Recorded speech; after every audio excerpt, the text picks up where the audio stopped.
जावेद बुधवा तो तोखे गोली लगी हुई है। हाँ यार सफ़ा के बेवकूफ़ छोरा हुआ जाई में गोली हलाई वेही रहा। बचा था थई न टंग जो।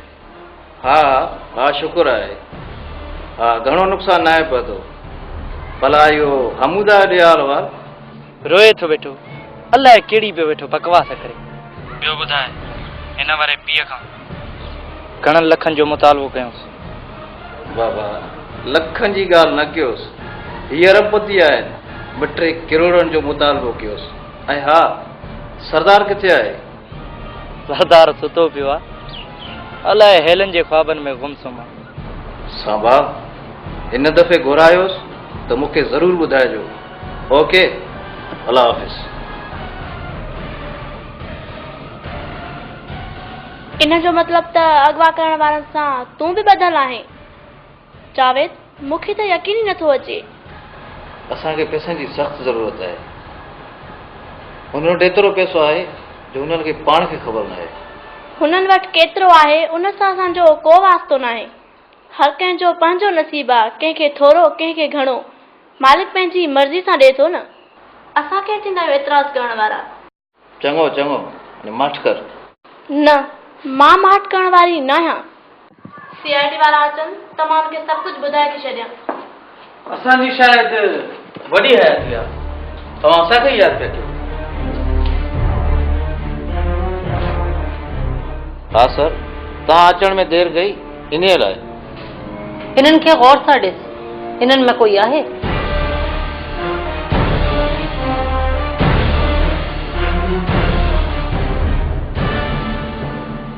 न हिननि मां कोई न आहे।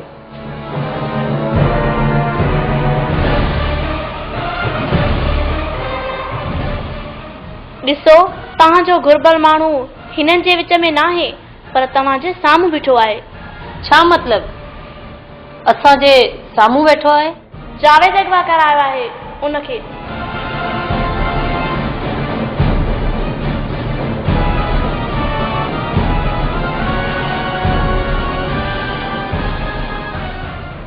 तू ओ नो कम ज़र्फ इंसान तू पंहिंजे महिमान खे अगवा करायो आहे।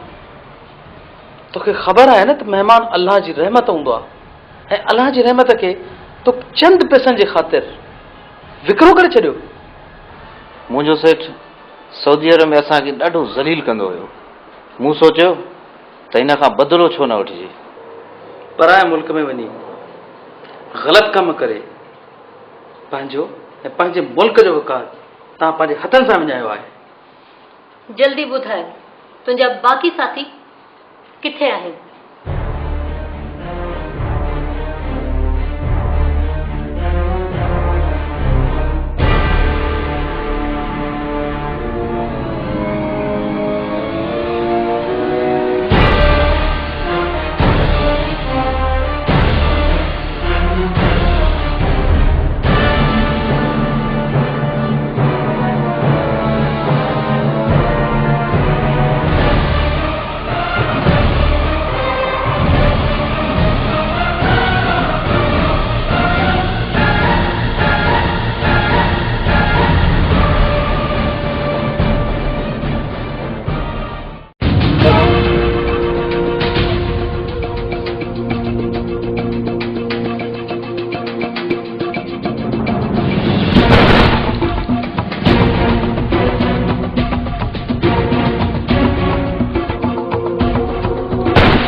वसीला न जेका भी आ हाली त तुंहिंजो सेंगर जोगर बूट मुंहिंजे पेट ते आ।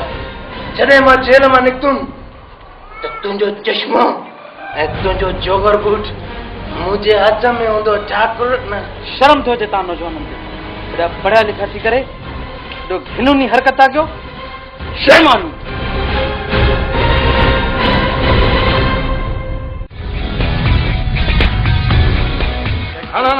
लॻंदी थियूं गोलियूं बतस छा एक्सप्रेशन ॾियां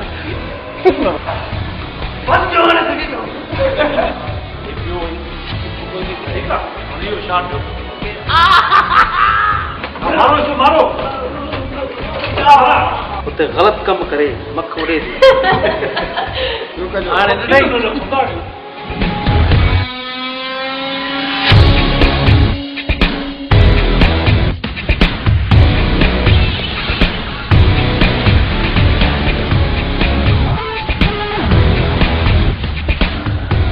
छा मतलब है असांजो साम्हूं वेठो आहे?